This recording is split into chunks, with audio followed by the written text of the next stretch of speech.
আসসালামু আলাইকুম রহমতুল্লাহি ওবরকাতুহু। সম্মানিত দর্শক, জীবনের সব ক্ষেত্রে একটা হিসাবের খাতা থাকে। রাজনীতির ক্ষেত্রে এই হিসাবের খাতাটি আরও বড় হওয়া দরকার এবং গুরুত্বপূর্ণ হওয়া দরকার। আপনারা যারা সত্যজিৎ রায়ের সে বিখ্যাত সিনেমা হীরক রাজার দেশে দেখেছেন, সেখানে দেখবেন যে একটা পাগলা রাজা, তারও একজন সভা পণ্ডিত থাকে, তারও একজন সভা কবি থাকে এবং সবাই রাজার সঙ্গে জিহুজুর জিহুজুর করলেও তিনি, যিনি সভাপণ্ডিত ও যিনি রাজ জ্যোতিষী, লক্ষ্য করবেন সেই রাজ জ্যোতিষী তিনি কিন্তু হীরক রাজার সঙ্গে সব কথায় একমত পোষণ করেন না। তিনি হীরক রাজাকে তুচ্ছ-তাচ্ছিল্য করেন এবং রাজার ইচ্ছায় তিনি খুব সুকৌশলে তাকে বিভিন্ন পরামর্শ দেন, যেটি শিক্ষামন্ত্রী, যেটি অন্য যে সকল যুদ্ধমন্ত্রী, পুলিশ মন্ত্রী রয়েছেন, তারা ঠিক ওইভাবে রাজ পণ্ডিত বা রাজার যে সভা পণ্ডিত, রাজ জ্যোতিষী, তার মতো ওইভাবে বলতে পারেন না। তো ওই যে রাজ জ্যোতিষী, তার সামনে দেখবেন একটা বিরাট খাতা আছে এবং সেই খাতা নিয়ে সে সারাক্ষণ ব্যস্ত থাকে। জটিল সারাদিন গণনা করে কিভাবে রাষ্ট্র চলবে, কিভাবে রাজার ভাগ্য নির্ধারণ হবে, কিভাবে রাজার কোষ্ঠী নির্ধারণ হবে। এই কাজে নিয়ে সে এত ব্যস্ত থাকে যে রাজা যে আনন্দ করেন বা ফুর্তি করেন বা রাজার যারা লোকজন যারা যে ভাড়ামি করেন, এই দিকে তার খেয়াল থাকে না। এবং ওই ডায়ালগগুলো দেখলেই বুঝতে পারবেন। তো কাজেই জীবনের সব ক্ষেত্রে কিছু কিছু জায়গা পবিত্র রাখতে হয়। জীবনের কিছু কিছু ক্ষেত্রে কিছু জায়গা যাকে বলা হয় দার্শনিকদের হাতে ছেড়ে দিতে হয়, ফিলোসফারদের হাতে ছেড়ে দিতে হয়, পরিকল্পনাবিদদের হাতে ছেড়ে দিতে হয়। যেমন আমাদের দেশের পরিকল্পনা মন্ত্রণালয় আছেন। তো এই যে পরিকল্পনা মন্ত্রণালয়, এটিকে সব আমাদের দেশে, স্বাধীন বাংলাদেশে সবাই এটাকে তুচ্ছ-তাচ্ছিল্য করেছে। অথচ এই দেশের সবচেয়ে ১ নম্বর মন্ত্রণালয় হওয়া উচিত পরিকল্পনা মন্ত্রণালয় বা পরিকল্পনা কমিশন।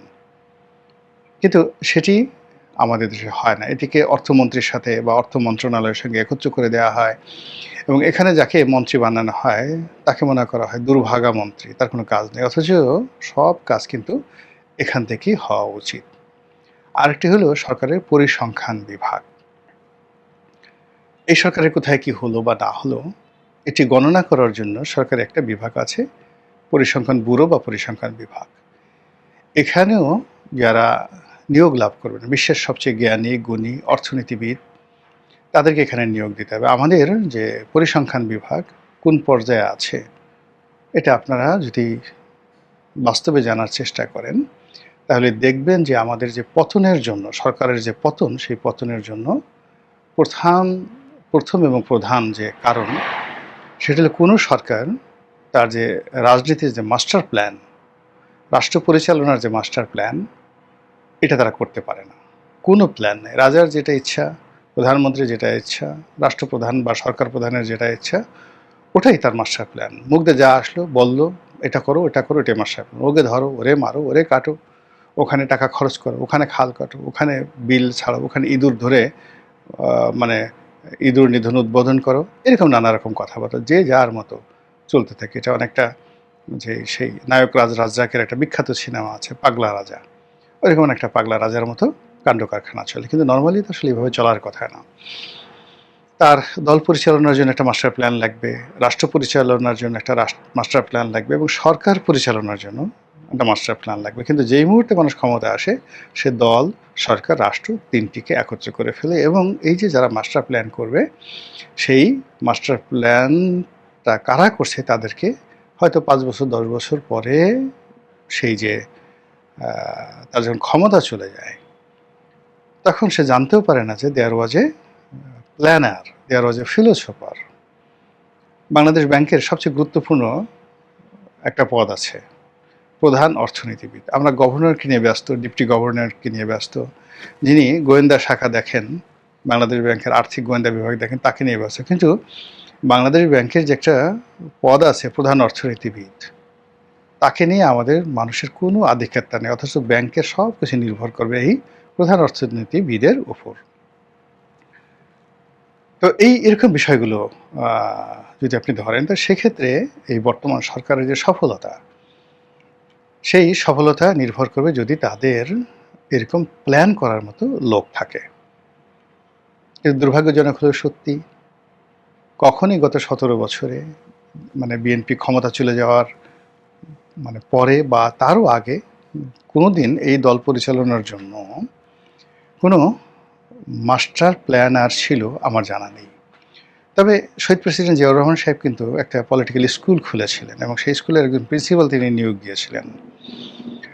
তো সেটা ভিন্ন প্রসঙ্গ, কিন্তু সেটাকে আর বিএনপি এরকম কোনো প্রিন্সিপালের মধ্যে নাই। আর গত 18 মাসে তো এরকম অবস্থা হয়ে গেছে যে ছাত্ররা প্রিন্সিপালের যেভাবে ধরে ধরে কান মলে দিয়েছে, এখন আর কেউ প্রিন্সিপাল হতে চাইবে না। আর বিশেষ করে পলিটিক্যাল প্রিন্সিপাল তো সম্ভবই না। ছাত্র এসে বলবে, তুই কে, তুই কোথা থেকে লেখাপড়া করেছিস, তুই আমাকে শেখাতে কি শিখাবি? চাঁদাবাজির ব্যাপার তোর কোনো অভিজ্ঞতা আছে? তুই জানিস আমি কত টাকা চাঁদা কালেকশন করি, কত টাকা নিজের জন্য ব্যয় করি, আমার নেতাকে কত টাকা দিই, কর্মীকে কত টাকা দিই, কোথায় কোথায় চাঁদার ভাগ যেতে হয়, কি তুই জানিস? তুই কি ঘোড়ার ডিমের প্রিন্সিপাল হয়েছিস? তো এরকম এখন আমাদের সেই যে কোনো রাজনৈতিক দলের জন্য এটা হয়ে গেছে নির্মম বাস্তবতা। কিন্তু আসলে আমাদের একটা রাজনৈতিক মাস্টার প্ল্যান দরকার, মাস্টার প্ল্যানার দরকার। তো সেই অর্থে বর্তমান সরকারের কোনো মাস্টার প্ল্যান নেই। অথচ আগামী 7 দিন কিভাবে চলবে রাষ্ট্র, দল, কী কী সমস্যা হতে পারে, এই বিষয়গুলো নিয়ে যদি সরকার প্রধানের একটা গ্রাউন্ড ওয়ার্ক থাকে, তার সামনে একটা পেপার ওয়ার্ক থাকে, he could do better, even better than ever. সবচেয়ে তিনি ভালো করতে পারবেন। উদাহরণ হিসেবে বলি, তেলের দাম, যেমন আজকে এই ভিডিওটা যখন করছি তখন তেলের দাম বাড়ানো হলো। তো তেলের দাম বাড়ালে কী কী লাভ হবে, কী কী ক্ষতি হবে, এবং এটার ফলে জনমনে কতটা স্বস্তি আনা যাবে, আর স্বস্তি না আনা গেলে এটা কতটা বিরূপ পরিস্থিতি হবে, সেটা নিয়ে কোনো মাস্টার প্ল্যান সরকার করেছে বলে আমার কাছে মনে হচ্ছে না।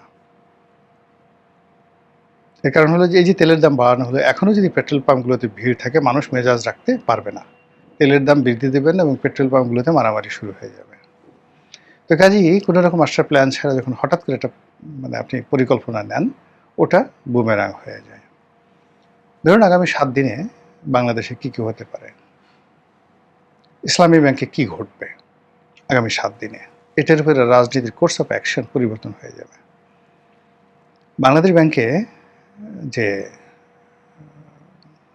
গভর্নর সাহেব আছেন, তিনি এসএলএমের যে 5টি ব্যাংক, সেই ব্যাপারে কী সিদ্ধান্ত নেবেন, আর এসএলএমের সেই 5টি ব্যাংকে এখন জামাতের যে সমস্ত লোকজন আছে এবং ইসলামী ব্যাংকে জামাতের যে সমস্ত লোকজন আছে, তারা কী সিদ্ধান্ত নেবেন, তার উপরে রাজনীতির ভবিষ্যৎ নির্ভর করবে। এবং এইগুলো মোকাবেলা করার জন্য মাস্টার প্ল্যান না নিয়ে এই ব্যাপারে যদি কেউ সিদ্ধান্ত নিয়ে থাকেন, তাহলে তারা মূলত সরকারের জন্য একটি জ্বলন্ত অঙ্গার তৈরি করে ফেলেছেন, জ্বলন্ত কয়লা।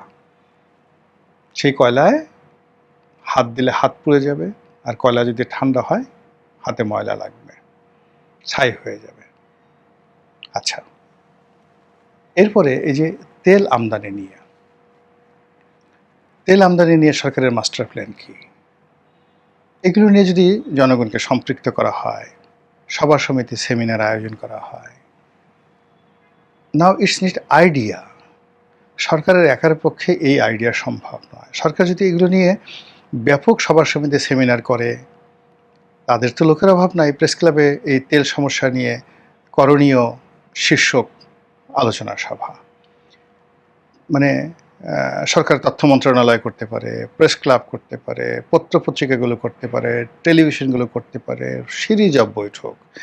এখানে সরকারি ইনভেস্টমেন্ট খুব জিরো, খুব অল্প, কিন্তু মানুষজন অ্যালার্ট হয়ে যাবে এবং আমাদেরই মধ্যে হয়তো দেখা গেল যে আমি সারাক্ষণ বসে যে চিন্তা করি তার সাথে আমার ড্রাইভারের মাথায় একটা ভালো বুদ্ধি চলে আসতে পারে। তো এই আলাপ আলোচনার মধ্যে দেখা গেল এমন সব সিদ্ধান্ত আসলো যে সিদ্ধান্তগুলো সরকারের জন্য খুবই গুরুত্বপূর্ণ। আবার অন্যদিকে যদি কোনো গুরুত্বপূর্ণ সিদ্ধান্ত নাও আসে, কেবল সমস্যা নিয়ে আলাপ আলোচনা করার কারণে কি হচ্ছে, মানুষের উত্তেজনা প্রশমিত হয়ে যাবে।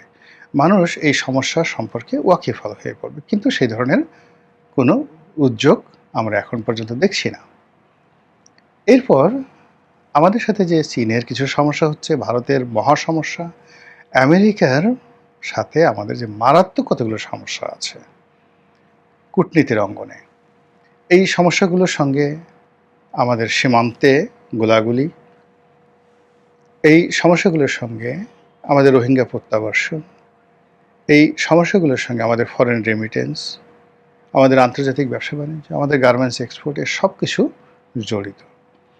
কিন্তু এগুলো নিয়ে যে বিভিন্ন থিঙ্ক ট্যাঙ্ক গ্রুপ তৈরি করা, তাদেরকে দিয়ে জনমত তৈরি করা, সরকার আসলে কী চাচ্ছে? সরকার কি চাচ্ছে যে আমেরিকার সাথে সম্পর্কটা ভালো হোক, যে চুক্তি ইউজ করে গেছেন সেই চুক্তিটা বলবৎ থাকুক, নাকি সরকার এই চুক্তিটা বাদ দিতে চাচ্ছে?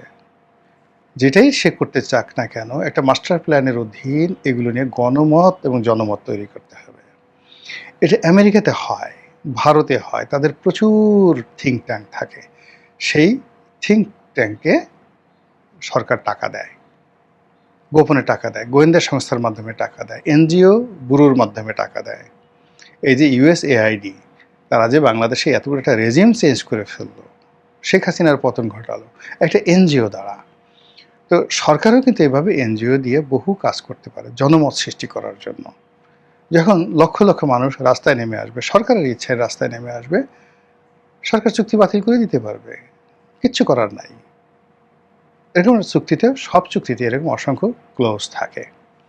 ফলে কি হলো দেখুন, সরকারের হাতে কোনো মাস্টার প্ল্যান না থাকার কারণে আগামী 7 দিন যে কি হবে দেশে, দেশের বাইরে, আমরা কেউ জানি না, সরকারও জানে না, কোনো গোয়েন্দা সংস্থাও জানে না।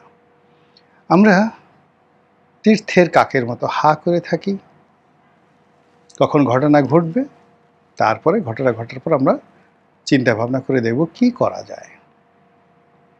এর বাইরে আসলে আমাদের কোনো কাজ নেই।